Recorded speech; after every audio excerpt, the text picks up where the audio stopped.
You are standing in the kitchen, reheating the same cup of coffee for the third time. The voicemail light on your phone is blinking again, and your mind is on all of the bills piled up on the table. And you cannot even remember the last time you had a quiet moment. In that moment, the question isn't, what should I do next? It's, how am I supposed to keep doing it all? That is when the Lord starts to shift how you think. Because dementia caregiving isn't about doing everything. It is about stewarding what you've been given, your time, your money, and your energy, with clarity and trust in Him. Hey, Christian Care Companion. Welcome to Dementia Caregivers Support for Christians, the podcast that walks with you through dementia care, bringing peace, purpose, and God-honoring relationships to your journey. Maybe you're caregiving for a parent who is struggling, or maybe you're showing up every day, but your heart may be feeling distant. Wherever you are, there's a space for you here with real stories, real hope, and grounded care. So, if you're a Christian wife caring for the one you promised to live your life with, or a daughter trying to juggle it all, this is the podcast for you. And you do not have to walk this journey alone. If you're looking for practical help that is grounded in a biblical worldview and actually practical, join me for our next free live workshop, Saturday, July the 12th at 12 p.m. Eastern. We'll walk through how to be a caregiver that protects your future, honors your loved one, and reflects your faith. You can register now at thinkdifferentdementia.com/WSL. And if you cannot make it live, you'll still get access to the interactive replay. So go ahead and register. Now, let's get into today's episode: how to prioritize time, money, and energy in dementia caregiving. I don't know about you, but I know that our time, our money, and our energy is always limited. We are not created to have unlimited time and energy. We are finite humans. The one that is a little harder to predict is money, because everybody is provided a different level of blessing financially. And we recognize that. Not everybody has the same amount of money, but every single one of us are granted in a day the exact same amount of time. It is finite. None of us are given 1 minute more, other than if you pass away, right? But I'm talking about under normal circumstances. We are all provided with 24 hours in a day, 360 days a year. And everybody's energy also differs, but is also finite. We don't have unlimited energy. And it is up to us, as we are thinking about being a family caregiver of somebody living with dementia, to recognize that this journey is a part of God's stewardship design for you. So time, money, and energy. We're going to look at it under three or four very simple points. The first one is stewardship is a biblical mandate. It is not a burden. The second one is not everything is equally important, which is something we don't often think about. The third thing is money does make a difference, right? But it's not about money per se. It matters, but it's not just about money per se. The fourth point is God does care about your capacity or your ability to provide care, right? So 4 simple points. So the first one that we're going to look at today is that stewardship is a biblical principle or mandate. And stewardship is not a burden. So God does not expect us to be everything to everybody. God expects us to be faithful with what He has given us to do. That includes our schedule, it includes our finances, and includes our physical capacity. Many, many, many family caregivers try to do everything by themselves. They are reluctant to either delegate or to delay doing something, or sometimes even investing the money to take something off of their plate in order for them to be able to be a good steward of the journey that they are on. I'll not forget recently, I'm doing this contented caregiver blueprint, and we have a few people in the class. It's a live class that I've been teaching because I'm putting together information that I'm hopeful will be helpful to Christian family caregivers. And in one of the conversations, one of the participants in this particular cohort, I shared with her a methodology that I am teaching people. I call it the 4D method: do, delay, delete, or delegate. And one of the things that we talked about was that I made a decision, and it is a financial, I don't want to say hardship, but I have chosen to invest in having my house cleaned once a month, not because cleaning my house is beneath me, because it is not. I'm perfectly capable of cleaning my house, but because the investment of my time and energy into cleaning my house, I can use that time or energy in a different way to serve my dad, to serve you by recording these podcasts, to do different activities. And the next week she came back and she actually said to me, she has spoken with and hired a young lady in their church to come clean the house for the same reason, not because it's beneath her. She's been a housekeeper, a steward of her own household her entire life, but in recognizing that if she needed to choose between spending time with her husband or spending time taking care of her mom, that she's using her energy to clean her house, which leaves her with less energy to do anything else. So I want you to consider, as you're thinking through tasks and things that you're doing, that there are certain things that we can make different decisions to steward in a different way. The ESV in 1 Corinthians 4 verse 2 says, "Moreover, it is required of stewards that they be found trustworthy." So God is giving us limited time, limited energy, and most people do not have unlimited money. Some people have more money than other people, and that's not what this conversation's about. But what I want you to consider is that as we are going through a caregiving journey, we are called to actually steward it. This verse, "Moreover, it is required of stewards that they be found trustworthy," worthy, grounds our entire caregiving approach. We are not the owners of our own time. We are not the owners of our money or our strength.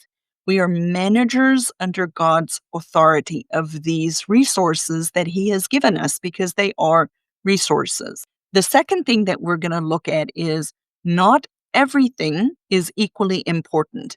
And this plays into our time. When we prioritize our time, it teaches us to say no wisely. And let us recognize that every yes that we say has a investment in our time and effort, right? Effort and energy are the same thing. So, as I mentioned in this cohort that I'm taking people through, I teach them the 4D method: do, delay, delete, or delegate. And this can help you start to filter through certain things that you absolutely have to do. And I'm not going to go into all of them right this second. But for example, under the do category, there are certain things that are absolutely something that only you can do with or for the person who is the person you're taking care of. For example,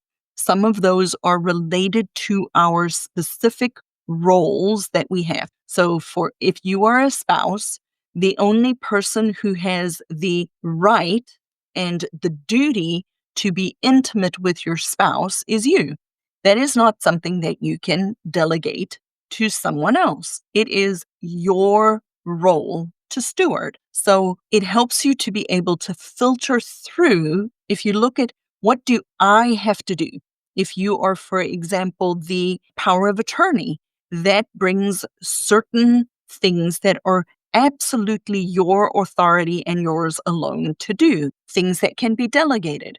Lawn care, housekeeping, things that can be delayed, perhaps sorting through old clothing in the closet or your filing cabinet. Those might be things that you can delay. There might be things that you can delete. Delete and delay can kind of be the same thing sometimes, but that you can absolutely delete for a season. So for us, in our caregiving season, we have done hospitality for decades.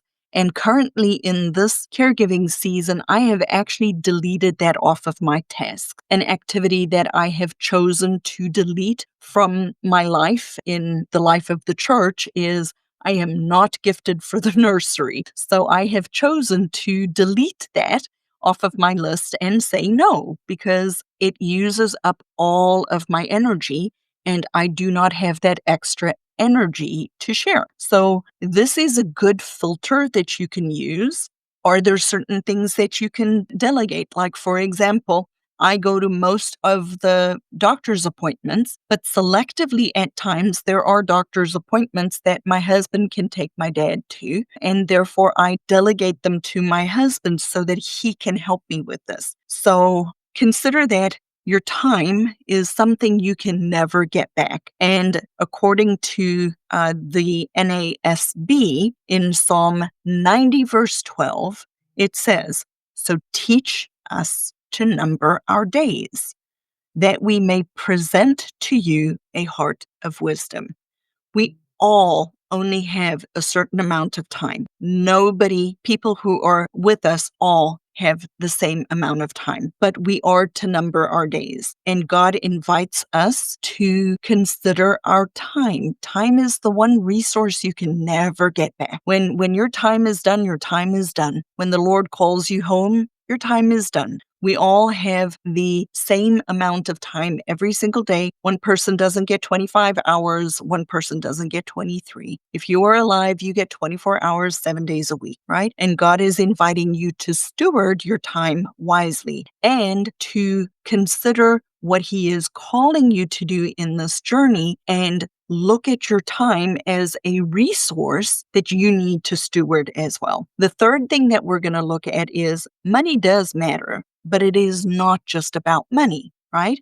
Financial decisions frequently in caregiving come with a lot of emotions. Sometimes it comes with guilt. A lot of times people are worrying about not having enough money. Sometimes it comes with resentment. So if your parents weren't prudent and they did not save, or if they're outliving their savings and you were supplementing as the adult child, you could feel resentful because you're supplementing your parents in being able to help them and sustain them. We can sometimes feel guilty. I recently spoke to a daughter who has no siblings. Her mom lives with her. Her mom has resources, but she felt guilty in using her mom's resources to pay for paid caregivers so that she could have some respite, so that she could replenish her energy and have some time to herself. But that's not the foundational part of it, right? Money is a factor, but money is also a resource. And money is also something that we have to trust that the Lord is going to provide exactly what you need when you need it. So, for example, a lot of people defer paying for respite care, in-home health care, non-medical health care, grocery deliveries. That is something that can be delegated to someone else. You can put in the order and somebody can pick it up for you and bring it to your home and deliver it. But we don't want to pay for it because we think it's too expensive, right? But is it really? Is it really too expensive? If you burn out, you've kicked the can down the line. Somebody else then is responsible. If you're the parent and you burn out and you pass away before the person you're caring for, you have now put your children in the same position that you are in by not providing for yourself the rest and the respite that you need, which may require an investment of money. And so I want you to think about that. I want you to sit with that just for a little bit, because the Bible also talks about in Luke chapter 14, verse 28, which one of you, when he wants to build a tower, does not first sit down and calculate the cost to see if he has enough to complete it? And it is not just about money, right? We do need to know that we have enough money, but we want to also know that the Lord is going to prepare and provide exactly what it is that you need when you need it. And so we do need to be fiscally responsible, but we do not want to be afraid of what is coming in the future if you do have the resources to help yourself. God shows us that, and if you think about it, we are mandated to be good stewards and tithe from our first fruits. And some of this concept shows the abundance of God, that God is going to provide for your every single need.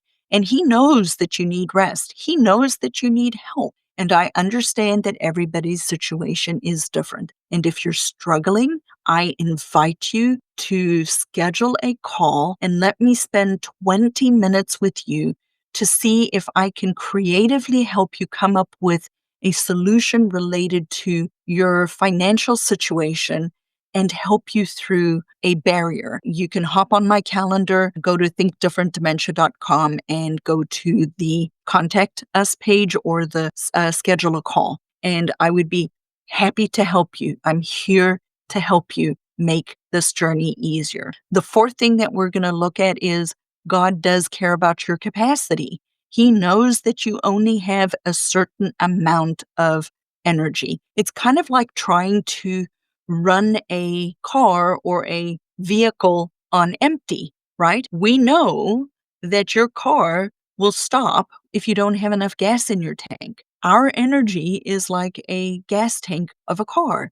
When you run out of gas, you run out of gas. It is limited. And so He has asked you to remember that your energy is a finite resource. And if you are not replenishing your energy every single day by either sleeping or by getting respite care, He does not expect you to do this alone. He does not expect you to not be able to rest. No one person, and please hear me very clearly, no one person alone can do dementia caregiving alone. We need more than one person providing care. It is not a one-person job. And so when you skip rest to try to get things done, you will end up resenting the people that you are caring for. You will end up burning out. You will end up being one of the 30% of caregivers who actually pass away before the person that they're caring for. I mention the statistic frequently. The numbers are hard to get, but the number of caregivers who predecease the person that they're taking care of is staggering if you think about it. So this is not just a suggestion. This is a strongly worded request for you to truly stop and look at whether you are overextending your limited resource of your capacity or your energy. Christ went away to rest. Christ slept. Christ did not work 24 hours a day. When He was here in His humanity, He had the exact same problems we had. He was tired. He was weary. He was hungry. He was cold. He was in pain. He felt everything that we feel from a human perspective when he was here. And he rested. He rested. The Bible also talks and tells us, "Come to me, all who are weary and burdened, and I will give you rest," in Matthew chapter 11, verse 28. And then he also said to the disciples that he said to them, "Come away by yourselves to a secluded place and rest a while." For there were many people coming and going, and they did not even have a time to eat. In Mark 6, verse 31, Jesus himself rested. He modeled this behavior to us. It is not an indulgence. It is a requirement. You are finite. You do need to rest. And that is why we have a Sabbath day rest. It's because God created a Sabbath day for us to rest. He didn't create the Sabbath for himself to rest. He doesn't need to rest. We need to rest. But he created the Sabbath for man because man needs to rest, and God cares about that. So, quick recap. We looked at 4 different points today. We looked at stewardship is a biblical mandate. It is not a burden. We are to be good stewards of our time, our money, and our energy. We looked at not everything is equally important, that it is important for us to steward our time and energy. It is also important for us to recognize that money matters, but it is not the be-all and end-all of everything. We can make more money, we can never make more time, and we can only replenish our energy if we are taking care of ourselves. And God does care about your capacity. He does care about your energy. He does mandate us to rest. So, stewardship is important. God has entrusted you with limited time, limited money, and limited energy. I want you to consider using the 4D method to filter your to-do list and help you. So, what is absolutely yours to do? What can you delegate? What can you delay? What can you delete for this season? I want you to consider really planning ahead and investing in your future self after caregiving by investing money into helping you with this filter of do, delay, delete, and delegate. And then honor yourself by resting before you break down. And remember, you are not called to do everything. You are not called to do everything, sweet person. So, my dear Christian care companion, where are you overextending yourself in ways that God has not asked you to?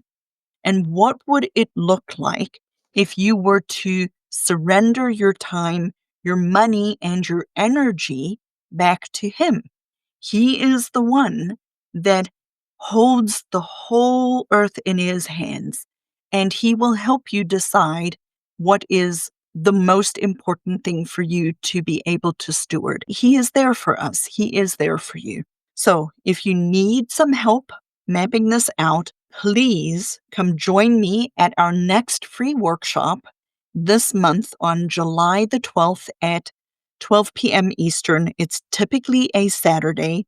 You can register at thinkdifferentdementia.com/WSL, and we will look at 3 ways to make this journey easier for you. If you're not able to attend at that time, register in any case, because the workshop will be available to you for a week afterwards. So I hope to see you on July the 12th at 12 p.m. Eastern.